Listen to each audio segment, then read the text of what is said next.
Tomato দিয়ে চিংড়ির এই রেসিপিটি যদি থাকে এক থালা ভাত হয়ে যাবে নিমিষেও ধাও। তো হ্যালো এভরিওয়ান, আসসালামু আলাইকুম। সবাই কেমন আছেন? আশা করি সবাই ভালো আছেন। আল্লাহর রহমতে আমিও ভালো আছি। তো আপনাদের জন্য নিয়ে চলে এসেছি চিংড়ি মাছের আরও একটি নতুন রেসিপি। আশা করছি পুরো ভিডিওটি জুড়েই আপনারা আমার সঙ্গে থাকবেন এবং ভালো লাগলে অবশ্যই একটি লাইক শেয়ার কমেন্ট করে পাশে থাকবেন। তো এখানে আমি ফ্রেশ চিংড়ি নিয়ে নিয়েছি, আর এখানে নিয়ে নিয়েছি একটা টমেটো, দুটো মাঝারি সাইজের পেঁয়াজ। এগুলো আমি মিক্সারে ভালোভাবে গ্রাইন্ড করে নেব। এখানে আমি পেস্ট করে নিয়েছি এটা। এবার কড়াইয়ে তেল গরম করে তার মধ্যে দিয়ে দেবো পেঁয়াজ কুচি আর কাঁচা লঙ্কা। পেঁয়াজ এবং কাঁচা লঙ্কা দুটো ভালোভাবে ভেজে নিতে হবে। পেঁয়াজ কাঁচা লঙ্কা আমার ভেজে নেওয়া হয়ে গেছে ভালোভাবে। এবার ওর মধ্যে দিয়ে দেবো আগে থেকে পেস্ট করে রাখা টমেটো এবং পেঁয়াজ। তারপরে দিয়ে দেবো আদা রসুন বাটা। এক এক করে অ্যাড করে দেবো সব গুঁড়ো মশলা, ধনে জিরে গুঁড়ো, হলুদ গুঁড়ো, লঙ্কা গুঁড়ো এবং স্বাদ মতো নুন।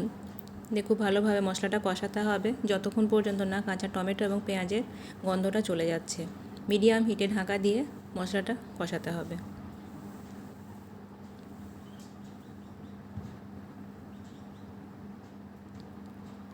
ঢাকা খুলে মাঝে মধ্যে এভাবে মশলাটা একটু নাড়া দিয়ে দিতে হবে যাতে তলাটা ধরে না যায়।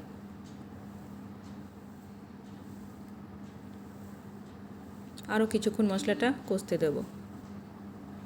এবার মশলাটা আমার প্রায় কষানো হয়ে এসেছে, উপরে তেল ছেড়ে এসেছে, দেখা যাচ্ছে তেলগুলো উপরে ভেসে এসেছে। এবার ওর মধ্যে আমি অ্যাড করে দেবো চিংড়ি মাছগুলো।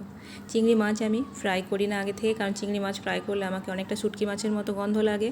তো ওই জন্য চিংড়ি মাছ আমি কখনোই ভেজে রান্না করি না, এটা আমার পার্সোনাল মতামত।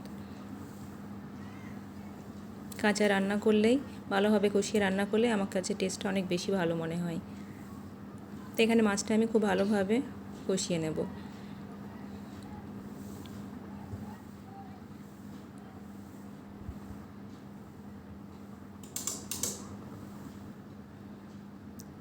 এখানে আমি অল্প একটু পানি অ্যাড করেছি যাতে তলাটা লেগে না যায়, এবং মাছটাও আমার প্রায় কষানো হয়ে এসেছে।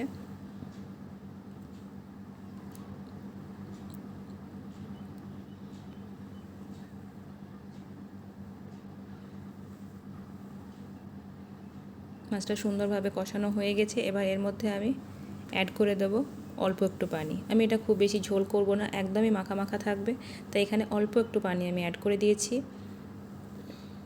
অল্প একটু পানি অ্যাড করে দিয়ে ঢাকা দিয়ে মিডিয়াম ফ্লেমে 2 মিনিট রান্না হতে দেব।